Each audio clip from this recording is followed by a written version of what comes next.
Greetings to all you noobs and no-coiners, skeptics and seekers. This is Proof of Pod, episode 8. Today's episode is going to be a frequently asked questions. Quick channel update. When I started this channel, I'm a software guy, and I didn't really know how things would go as far as the video production and, YouTube and, all that kind of stuff. But I knew that I had a lot of knowledge about Bitcoin and other cryptocurrencies to share. And I knew that, this is kind of how I learned about Bitcoin, because when I started getting into Bitcoin, there weren't books. There might have been one or two. I don't even think there were. And so I learned a lot, through podcasts and articles and stuff like that. So I thought this would be a great way to share my insights into Bitcoin and other cryptocurrencies. And it's actually going pretty well. It's off to a slow start, but that was expected. And the reception I've got has overall been very good. The numbers aren't great, but that's coming, I think.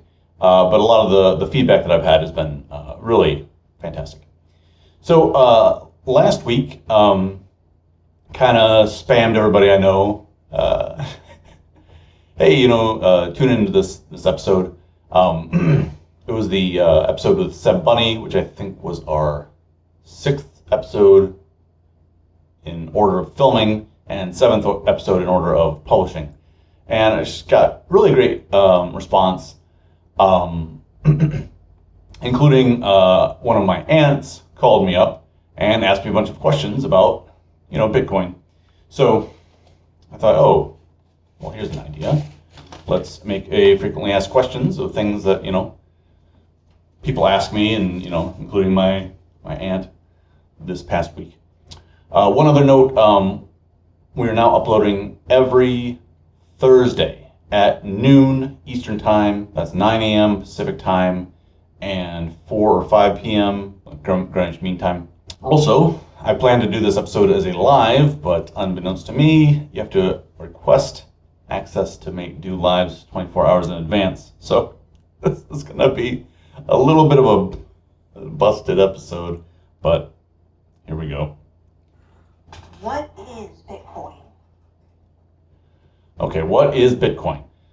This is a more complicated question than I would have thought, really, when I was coming up with this list.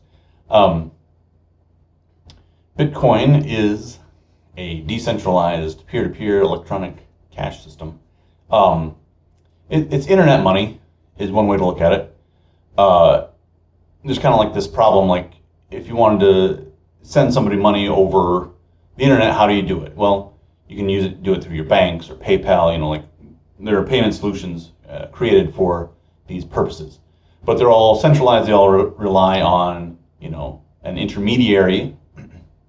And until Bitcoin came along, no one had come up with a solution where it was just so-called decentralized. Nobody's in charge. I can't take a photo of a $100 bill and send it to you, and then you print it out on your printer and go spend it. The main reason why is because I could just send that $100 bill unlimited times, and counterfeit. If you could be assured that I was going to light fire to that $100 bill after I send it, then maybe you'd have something, okay? And so Bitcoin is, it's often also called a public ledger, where thousands of computers are keeping track of which addresses have which Bitcoin. And so when I do send you $100 worth of Bitcoin, it gets sent out to those thousands of computers. They all keep track of it in something called a blockchain. And then it's guaranteed that I no longer have the $100 worth of Bitcoin and you do. The other big feature of Bitcoin, kind of 3 main features. 1 is decentralized cash. 2, it's recorded on a public blockchain agreed upon or with a consensus system by thousands of computers. And the third thing is that it is limited in supply. There's only ever 21 million Bitcoin that will ever be created. The amount of Bitcoin created goes down every 4 years by half. You might have heard of the halving. So I think those are the three key features to Bitcoin. It's internet cash. It's kept track of on a decentralized ledger or blockchain. And it is limited in supply. What if I only have X amount of dollars? Okay, this one's coming right from my aunt. She said, Bitcoin's 65,000 or whatever it is right now. What if I only want to put $100 in it? What if I only want to put $1,000 into it? The answer is yes, you can do that. Bitcoin is divisible down to 1/10,000,000th, I think. And each of those is called a Satoshi. So it's kind of like the cents of Bitcoin. And at present, each Satoshi is worth much less than 1 cent in US dollars. So you can really get started for very little. Is Bitcoin too high? This is a great question. Certain people, they just don't want to get involved, and that's okay. And when it's too high, they'll say, is it too high now? I'm going to wait for it to go down. And then when it goes down, they're like, oh, now it's ruined. Nobody wants to buy it anymore. It's over. No, I definitely don't think Bitcoin is too high on a site called Fiat Market Cap. And you can compare it there to the various currencies of the world.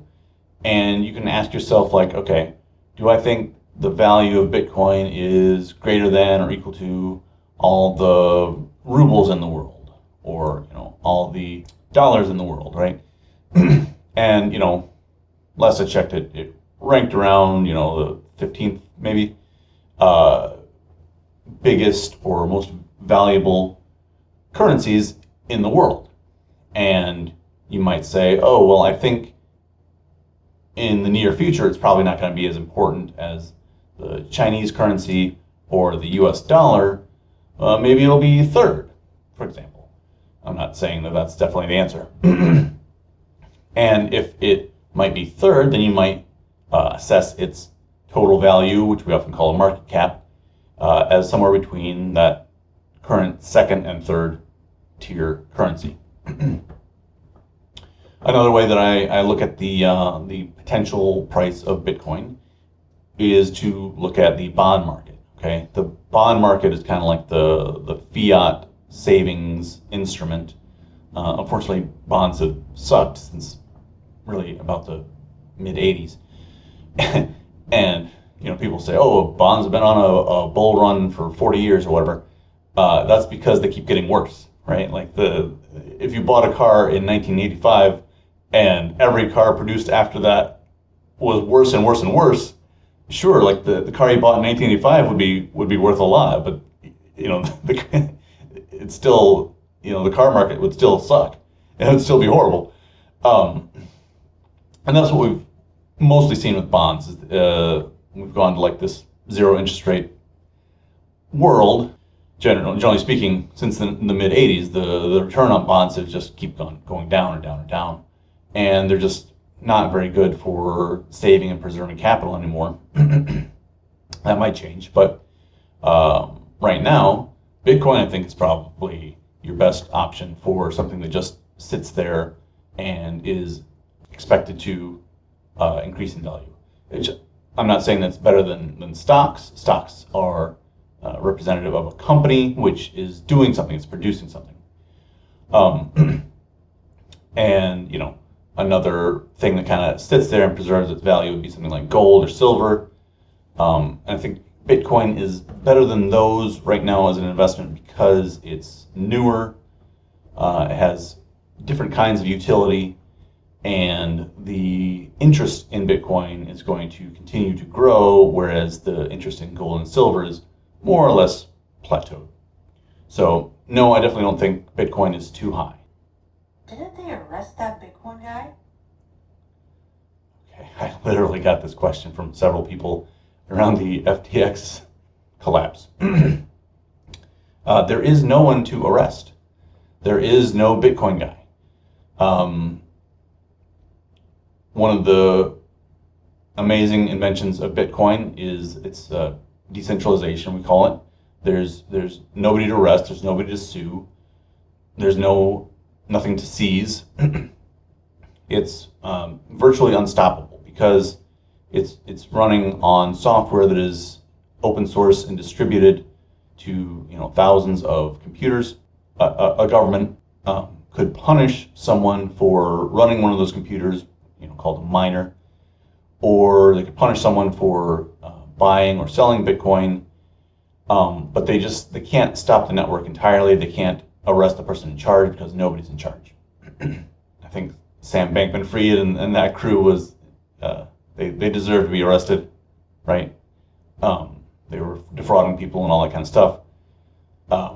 But sometimes in this alternative currency world, people who didn't deserve to be arrested have been.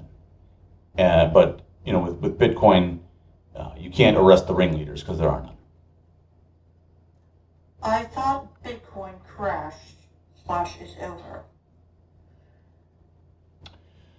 Right. So when the value of Bitcoin goes down, like I was saying, the people who didn't want to buy it when it's too high don't want to buy it now because it's too low, right? So Bitcoin is definitely volatile. So it moves up and down a lot, but it moves up mostly. So when Bitcoin is down, that definitely means something. It's reacting to market forces, but it's also like an opportunity to get it cheaper than you could have before. And if Bitcoin goes down because it's over, I'll be here on this channel to let you know that it's over, but that is not in the foreseeable future at all. Will Bitcoin go up or down? Okay, well, Bitcoin will go up against the US dollar and other fiat currencies over time. I would bet any amount of money on that. Will it go up or down tomorrow, next week, next month, next year? I don't know. I wish it did. If I knew when it was going to go up and when it was going to go down, I wouldn't be making this channel, right? I'd just be making tons and tons of money with my crystal ball, knowing when Bitcoin will go up or down. The reason why I believe it's almost guaranteed to go up is because the price of basically everything is determined by supply and demand. The supply of Bitcoin is going up about 0.8% per year right now. So as long as the demand for Bitcoin continues to go up by that much or more, the value or the price will also go up. And I think that's just the most simple way to look at it. The increase in demand has to exceed the increase in supply. Isn't Bitcoin a scam? No, Bitcoin is not a scam. As far as I can tell, it was not invented by the CIA or deep state, like some conspiracy theories think. There can be scams associated with Bitcoin. Like if you think about the gold rush in 1849, right? There were all kinds of scammers, claim jumpers, whatever. Because anywhere that there's opportunity, there's going to be a lot of scams. It's a question that I don't quite know the answer to yet as to whether there's more scams in Bitcoin and crypto than something like a gold rush, but there definitely are a lot of scammers. So you have to be really careful. This is why I think a lot of Bitcoiners or maximalists, we often call them, hate altcoins, alternative cryptocurrencies, because one of the ways that a cryptocurrency can scam you is by getting you to invest in some project that has no real value. They're just trying to get you to invest and take that money for themselves. Bitcoin is free from that type of scam. because again, there's nobody to invest in. It's at this point, Bitcoin is kind of a commodity. It's kind of a good, you know. There's no Bitcoin company making more Bitcoin, or all the code work is done by volunteers, sort of, coders who are often supported by the goodwill of the community and by the companies that are making money in this space. But when you buy a Bitcoin, you are buying it from another person. You aren't another person who has Bitcoin. You are not buying it from the creators of Bitcoin. So no, buying Bitcoin, not a scam, but there are a lot of scams. Some examples would be like if they say, oh, let me hold your Bitcoin and I'll give you a big interest. That's almost always a scam. I mean, there's not that much that you can do with Bitcoin to generate a return on it other than just hold it. So if somebody holds your Bitcoin and they say, I'm going to give you a 20% per year return, that's just basically impossible. Where do Bitcoins come from? The main way that Bitcoins are generated is through what we call mining. The thousands of decentralized computers that run the Bitcoin network, they're all running cryptographic algorithms to try to solve this cryptographic puzzle. And the first one to solve it gets the authority to write the next block in the blockchain, or sort of publish transactions. And as a reward, they get, I think it's 6 1/4 Bitcoin now, and that happens about every 10 minutes. The reasons why Bitcoin is run like this, there's no central authority, so somebody has to be the one to publish the transactions, right? The creator of Bitcoin, Satoshi, created this race.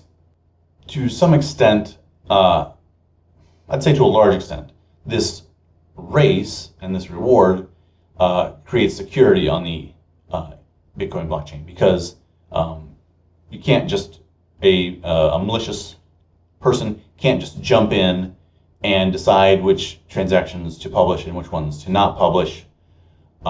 They need to invest in, you know, a lot of hardware and a lot of electricity, and then even then they wouldn't be guaranteed to earn that block reward and publish the next block. So Bitcoins come from this block reward, which is granted as a way to increase the cryptographic power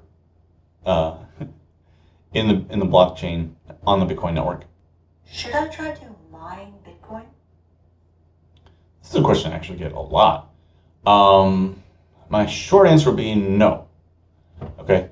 My long answer is you have to have a good reason. The Bitcoin mining space is not some cottage industry anymore. Okay, it's done by sophisticated companies, some of which I believe are public. It's not that easy to just jump right in and turn a big profit. One way that an ordinary individual might do well mining Bitcoin is if you know, they buy a miner and they don't mind burning a bunch of electricity because they use it almost like as a space heater or something. If you're sophisticated and you're ready to, you know, commit the resources, your time and your money, and you know, set this up, sure, maybe you should mine Bitcoin. But for average ordinary people, the answer is no. Just like, I don't know, if you ask me, should I manufacture a car, I would probably say no, right? Are Bitcoins backed by anything? Bitcoins are not backed by anything. This is why when I first discovered Bitcoin in 2011, I kind of gave up on it. The hard money people that eventually got into Bitcoin, we were more envisioning some kind of commodity-backed money, right?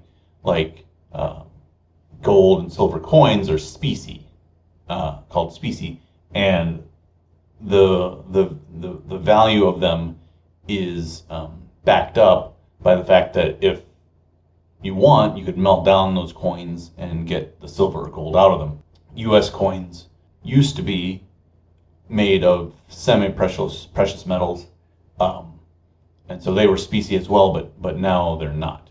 But that's why pennies and nickels and dimes and quarters sized the way that they are, because pennies used to have copper, nickels used to have nickel, dimes used to be silver, and quarters used to be silver.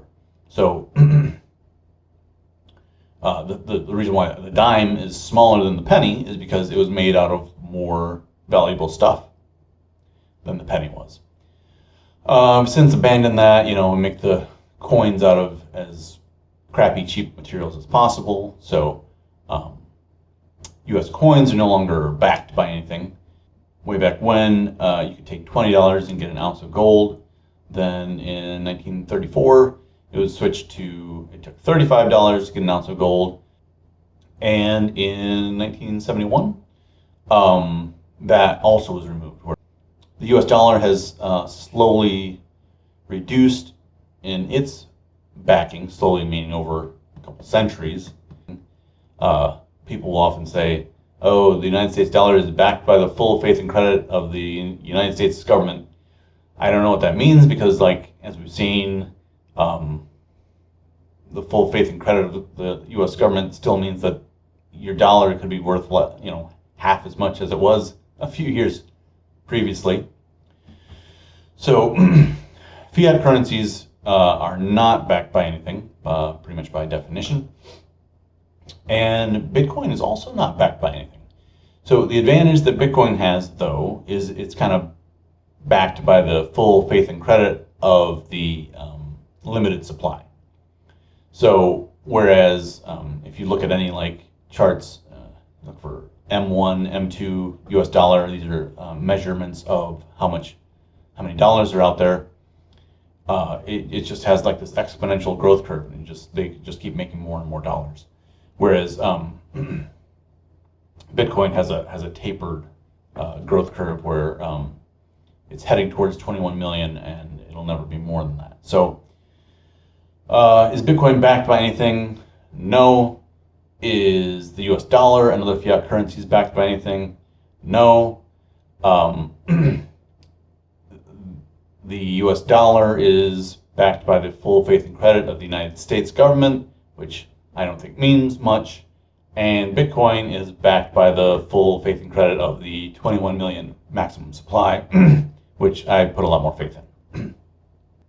Where do you see the price in X amount of years? Okay, so I get asked this a lot, and I don't know the answer. I touched on this already a little bit. I try to compare it to more traditional instruments, fiat currencies. The bond market are my two favorites at this time, to try to see where the price of Bitcoin might settle eventually. So kind of already tackled this one. Will we ever be able to buy everyday items with Bitcoin? So in some countries you can.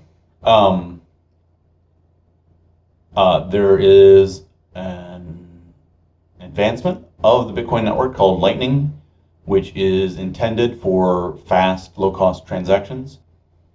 When Bitcoin was first really getting started, this was envisioned as something you would be able to do.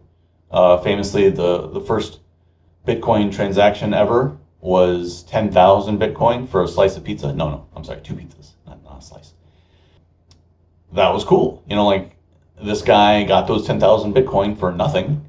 He was mining on his personal computer back when it was a hobby industry, and you could just put your computer to work mining Bitcoin, and you could make a bunch of Bitcoin. It wasn't worth anything yet.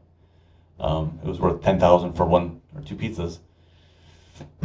But obviously, if you put a little bit of time and energy and electricity into mining Bitcoin back then, and you capped them all, you made a staggering profit.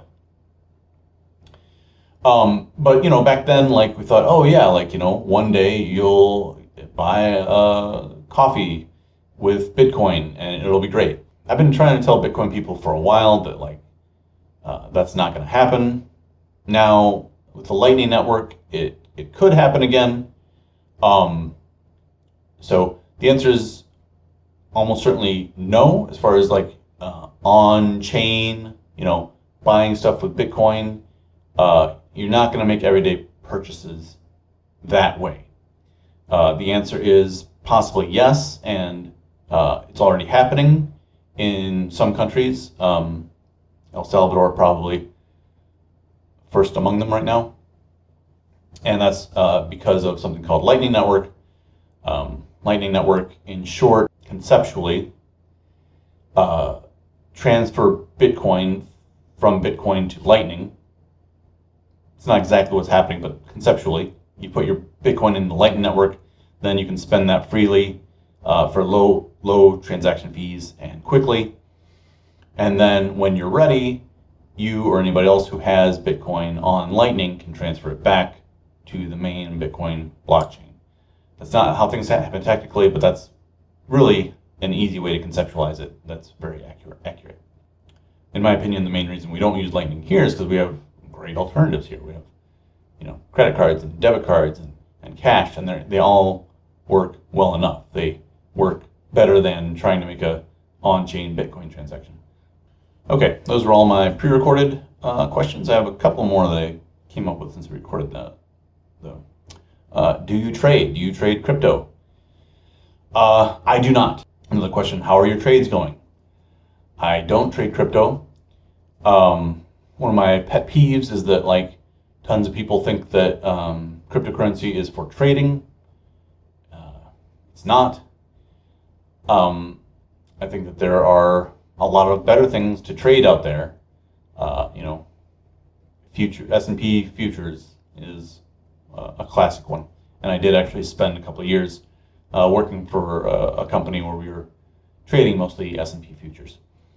I think that the average person is better off just like doing the research, buying and holding Bitcoin and a couple other possibly cryptos that they believe in.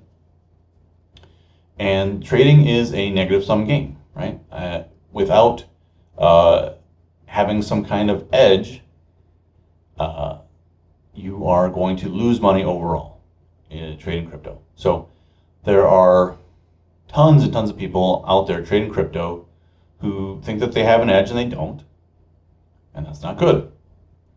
There are tons of people out there trading crypto and they don't really believe that they have an edge. It's just kind of a hobby or a fun game or a gamble for them, and that's okay as long as you're honest with yourself.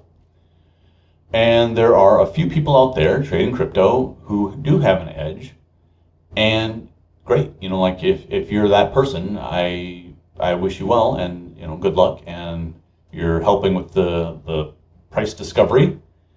So good job there. But it just doesn't interest me. Like the technology and the philosophy behind cryptocurrency is what interests me. So no, I don't trade cryptocurrency. I think probably I could get an edge if I really devoted myself to it, but it just doesn't interest me. Like talking about cryptocurrency, understanding cryptocurrency, possibly, hopefully, one day building cryptocurrency or tools for Bitcoin or other cryptocurrency is my interest. Okay, posted on my channel from someone called Liam Neeson, probably not the actor. Is there escrow for Bitcoin transactions? The answer is yes. There are a few ways to escrow Bitcoin transactions. One is the Lightning Network. which we were talking about earlier. The more technical way that Lightning works is you're actually giving someone a publishable Bitcoin transaction, but they don't publish it. If you opened up a Lightning channel with a coffee shop or whatever, and every day you go in and you buy a $10 coffee, the first day you go in, your wallet, Lightning wallet or whatever, gives the coffee shop a transaction for $10 worth of Bitcoin. You leave, come back the next day, you basically cancel the first transaction and give them a transaction for $20 worth of Bitcoin. You leave, come back, on and on and on. Eventually, the coffee shop can take your latest and most valuable transaction and publish it to the Bitcoin blockchain and get all their Bitcoin that they have earned. And it's even a little bit more complicated than that, because like these transactions are kind of swappable. So the more people are in the network, the more ways you have to kind of like move all that Bitcoin around on the Lightning Network. So that's one way that there's escrow. Another really cool way is called multi-sig. Let's just say you are buying a house, okay? Let's say it's a $500,000 house. You could take $500,000 in Bitcoin, put it into an address that requires 3 signatures, okay? One of the signatures is your own, the purchaser. One of the signatures is the owner of the house, the seller. And the third signature would be the escrow agent, okay, some independent arbiter. Assuming, you know, all the inspections and whatever on the house go through properly, then you, the buyer, and the seller both sign this transaction, and the seller gets all the Bitcoin, and you take possession of the house. The escrow agent, the third party, the arbiter, only comes into play if there's a dispute between the buyer and the seller. In that case, the arbiter would come in and have to make some kind of ruling, okay? So typically, under escrow, what this means is the transaction is canceled. The seller keeps the house, the buyer is refunded their Bitcoin. And again, you could do that without the seller's permission. You would need only the agreement of the buyer and the escrow agent.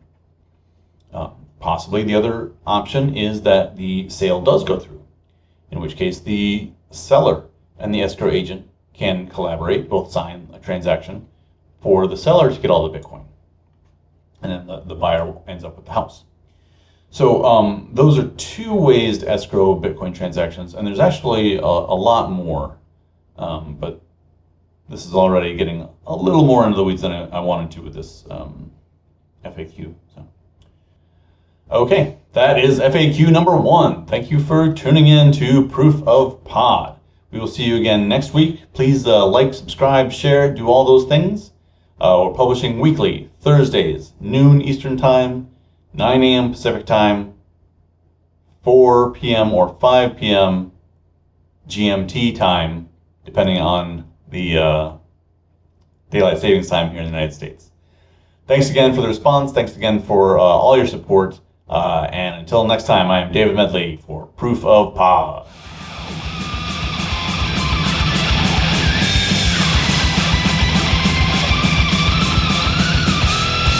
Crypto in the air, no sponsors in sight.